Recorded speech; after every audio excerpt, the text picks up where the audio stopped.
Good morning बच्चों, अच्छे हो गए उम्मीद है। पढ़ाई की बात आगे स्टार्ट करते हैं। अपना चैप्टर 5 जो है वो चल रहा था। सूचना देनी है आप सब लोगों को कि 21 तारीख से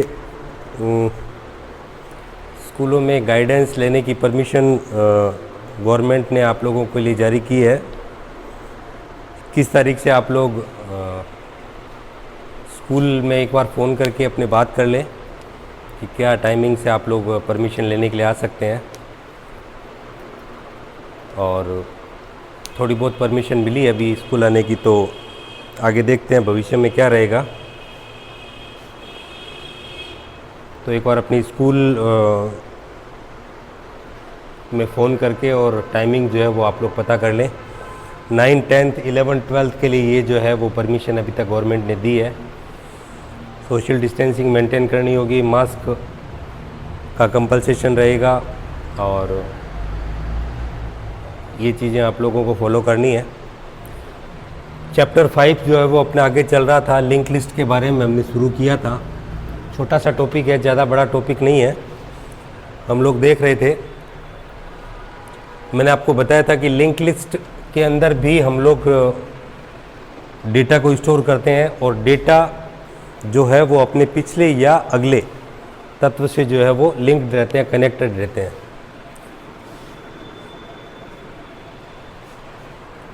पिछले वाले तत्व के अगले वाले तत्व के पास पिछले वाले तत्व का एड्रेस होता है। फिर हम लोग अब आगे देख रहे हैं लिंक लिस्ट के प्रकार। लिंक लिस्ट को 3 प्रकारों में हम लोग बांटते हैं। पहला होता है सिंगल या सिंगली भी बोलते हैं इसको, सिंगल लिंक लिस्ट। अब सिंगल लिंक लिस्ट का मतलब हो गया कि इसमें कनेक्शन जो होता है, लिंक जो होता है वो केवल एक साइड में होता है। एक साइड इन द सेंस कि इसमें जो नोड होता है उसमें नोड के 2 हिस्से होते हैं। एक वाला हिस्सा जो नेक्स्ट, जिसके अंदर आगे वाले तत्व का एड्रेस होता है, और ये तत्व होता है यहाँ पर आपका डेटा होता है।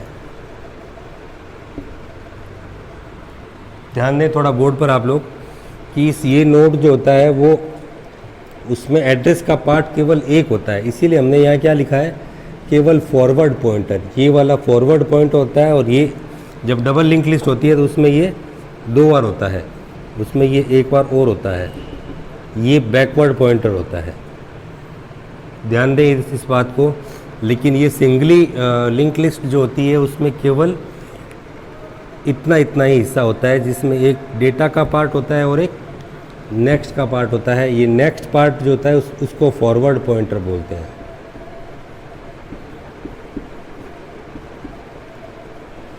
इस फॉरवर्ड पॉइंटर में जो आगे वाला जो तत्व होता है उस तत्व का एड्रेस यहाँ रहेगा। ये फिर नेक्स्ट आ जाएगा, इसमें फिर आगे वाला जो भी तत्व होगा, डेटा होगा आपका, उस डेटा का एड्रेस यहाँ रहेगा।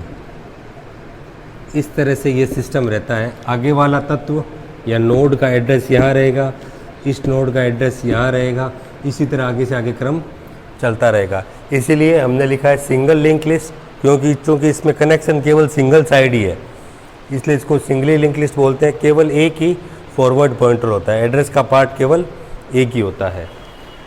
सेकंड नंबर आता है डबल लिंक लिस्ट। अब डबल लिंक लिस्ट अभी जस्ट मैंने आपको समझाया था कि उसमें फॉरवर्ड और बैकवर्ड दोनों पॉइंटर होते हैं, यानी कि इस तरह से। आप थोड़ा बोर्ड पर देखते रहे, लगातार ध्यान एकदम कंसंट्रेट करें तो समझ में आ जाएगा इजीली कि इसके अंदर नोड के जो है वो 3 हिस्से होते हैं टोटल, 1, 2 एंड 3। ये जो है ये बैकवर्ड पॉइंटर है,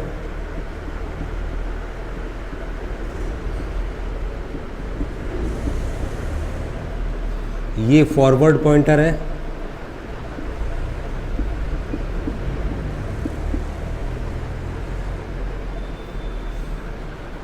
बैकवर्ड पॉइंटर, फॉरवर्ड पॉइंटर, और ये डेटा पार्ट होता है, जिसको आप आइटम बोल दो, डेटा बोल दो, कुछ भी, यहाँ पर आपका तत्व रहेगा।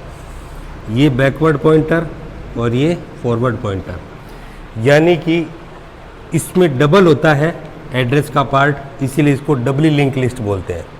सिंगली लिंक लिस्ट में सिंगल एड्रेस का पार्ट था, डबली लिंक लिस्ट में एड्रेस के दो पार्ट रहेंगे। दो पार्ट कैसे? सपोज मान लो एक नोड ये एक और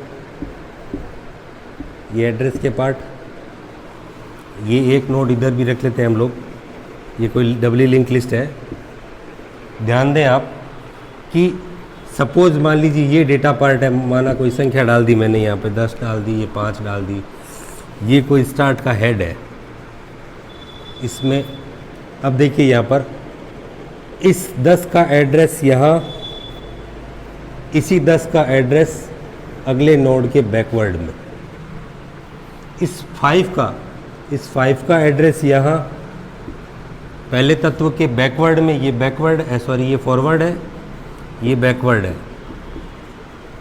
ये फॉरवर्ड, ये बैकवर्ड, ये फॉरवर्ड और ये बैकवर्ड।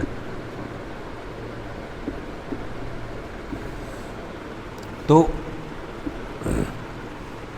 ये जो 5 था, इस 5 का एक एड्रेस रहेगा पहले तत्व के फॉरवर्ड में, इसी 5 का एक एड्रेस रहेगा अगले नोड के बैकवर्ड में। अब सपोज मान लीजिए 15 है, मान लीजिए इस 15 का एक एड्रेस रहेगा 5 के फॉरवर्ड वाले हिस्से में, इस नोड के यहाँ पर रहेगा, और इसी 15 का अगला हिस्सा एक जो एड्रेस रहेगा वो उससे अगले वाले के बैकवर्ड वाले हिस्से में रहेगा। ये डेटा, यानी कि हर तत्व दो तरफ से जुड़ा हुआ है। ये 5 था, अगले से भी जुड़ा हुआ है, और ये 5 अगले से भी जुड़ा हुआ है और पिछले से भी जुड़ा हुआ है। 5 जो था वो 10 वाले नोड से भी जुड़ा हुआ है, 5 जो है वो 15 वाले नोड से भी जुड़ा हुआ है। देखिए इसका एड्रेस ये यहाँ पर भी है और इसका एड्रेस यहाँ पे भी है।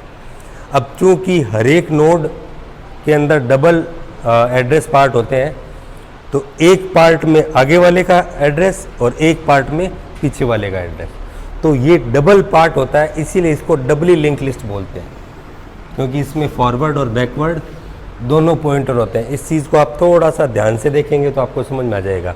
यानी कि हर तत्व अपने आगे वाले तत्व और अपने पीछे वाले तत्व दोनों से जुड़ा हुआ रहता है। इसके दोनों के पास इसका एड्रेस रहेगा। जैसे मान लीजिए मैं यहाँ खड़ा हूँ, एक मेरे इस तरफ बच्चा है, एक मेरे इस तरफ बच्चा है, तो इस बच्चे के पास भी मेरी सारी जानकारी होगी, इस बच्चे के पास भी मेरी सारी जानकारी होगी, दोनों को मेरी जानकारी होगी, यानी कि मैं दोनों से कनेक्टेड रहूँगा। That is Dabali link list, दोनों से जुड़ा हुआ हूँ मैं, राइट। तीसरा आता है सर्कुलर लिंक लिस्ट। अब सर्कुलर लिंक लिस्ट में क्या होता है, यहाँ केवल समझने वाली बातें हैं, आप समझ लें। ये पार्ट जो है वो बहुत ज़्यादा बड़ा पार्ट नहीं है, छोटे से लिंक लिस्ट के बारे में बताया गया है, इसके लाभ वगैरह हैं, अभी देखेंगे हम आगे, एक दो टॉपिक और है। तो यहाँ पर अब मैं आपको सर्कुलर लिंक लिस्ट के बारे में बताता हूँ। सर्कुलर शब्द जो बना है, मैं आपको बता रहा था, CIRCLE, सर्कल। सर्कल का मतलब होता है गोल। सर्कल का मतलब क्या होता है, गोल आकृति जो होती है, दैट इज कॉल्ड सर्कल। ध्यान दें आप, सर्कल का मतलब होता है गोल आकृति, और कोई आकृति गोल तब होती है, जैसे हम कई बार देखते हैं स्कूल में बच्चे खेल रहे होते हैं, खूब सारे बच्चे हैं और उन सारे बच्चों का हमें गोल घेरा बनाना है।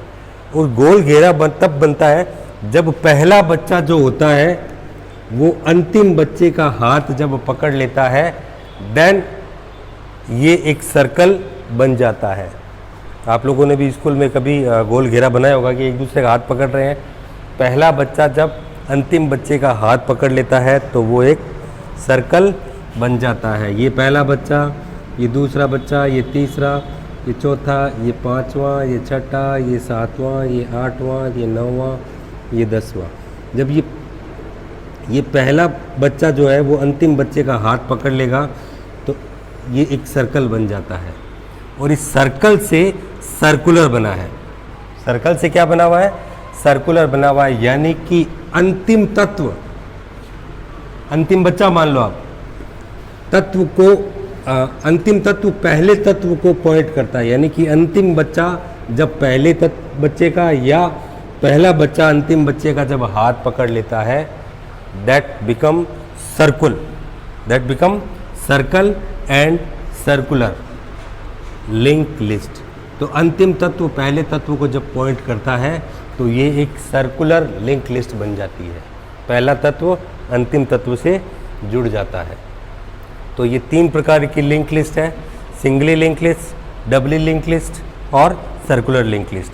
सर्कुलर को थोड़ा ध्यान देना, अंतिम तत्व जब पहले तत्व को पॉइंट करता है यानी कि उससे जुड़ जाता है, पॉइंट करना मतलब जुड़ जाना, अंतिम तत्व का एड्रेस जब पहले वाले तत्व के नोड के पास आ जाता है, देन ये सर्कुलर लिंक लिस्ट बन जाती है। अन्यथा जब सर्कुलर लिंक लिस्ट नहीं है तब एक हेड अलग होता है, फिर नोड्स होते हैं और लास्ट में नल खाली होता है, यानी कि पहला तत्व अलग होता है, अंतिम तत्व अलग होता है, जुड़ते नहीं है। जब पहला तत्व और अंतिम तत्व आपस में जुड़ जाते हैं then it become circular link list. तो अब आगे हम इसके जो है वो लाभ देखेंगे।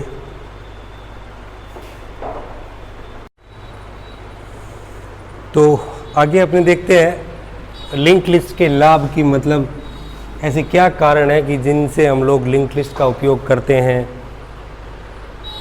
लिंक लिस्ट हम अपने प्रयोग में लाते हैं, ऐसे उन कारणों के बारे में हम चर्चा करते हैं। देखो सबसे पहला कारण आता है, लिंक लिस्ट जो है वो डायनामिक डाटा स्ट्रक्चर है। देखो 2 वर्ड आते हैं, एक वर्ड आता है स्टैटिक और एक वर्ड आता है डायनामिक।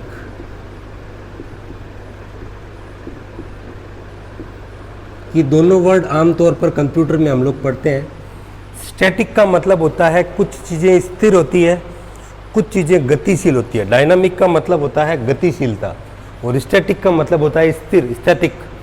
कोई चीज़ स्थिर होती है, कोई चीज़ मूवमेंट करती है, तो जो मूवमेंट करती है वो डायनामिक मूवेबल होती है। स्टैटिक का मतलब स्थिर होता है, स्टैटिक का उल्टा होता है डायनामिक।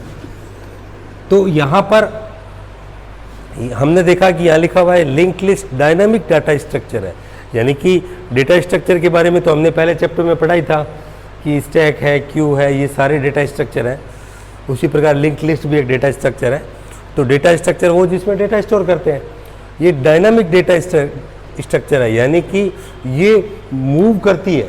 मूव का मतलब होता है कि जब प्रोग्राम रन हो रहा है उसी टाइम उसके अंदर आप डेटा जोड़ सकते हैं, उसी टाइम रन अवस्था में भी आप डेटा को हटा सकते हैं। That is movable. डायनामिक यानी कि गतिशील है डेटा स्ट्रक्चर, जो चलता रहता है, बढ़ता रहता है, घटता रहता है।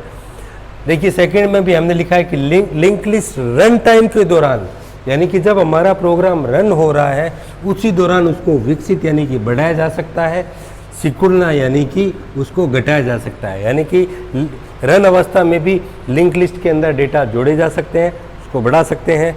और सिकुड़ना यानी कि घटाना, छोटा होना, यानी कि उस टाइम में भी उसमें से डेटा हटा सकते हैं रन अवस्था के अंदर। कौन सी अवस्था? रन अवस्था। एक तो होता है कंपाइल टाइम और एक होता है रन टाइम। पीछे हमने चर्चा की थी एरे वाले चैप्टर के अंदर। एक तो होता है कंपाइल टाइम और एक हमने चर्चा की थी रन टाइम। देखो कंपाइल टाइम वो टाइम होता है जो जब हम प्रोग्राम लिख रहे होते हैं, जब हम कंप्यूटर में प्रोग्राम टाइपिंग करते हैं, दैट इज़ कंपाइल टाइम। और जब कंपाइल होने के बाद में एरर 0 रहती है, फिर जो स्क्रीन खुलती है दैट इज़ रन टाइम। तो रन अवस्था में जब किसी भी लिंक लिस्ट के अंदर हम डेटा जोड़ सकते हैं या डेटा हटा सकते हैं, तो इसीलिए इसको डायनामिक कहा गया है। क्या कहा गया है? डायनामिक मतलब रन अवस्था में। एक तो होता है कंपाइल टाइम, तब हमने लिंक लिस्ट में डेटा जोड़ दिया या डेटा हटा दिया।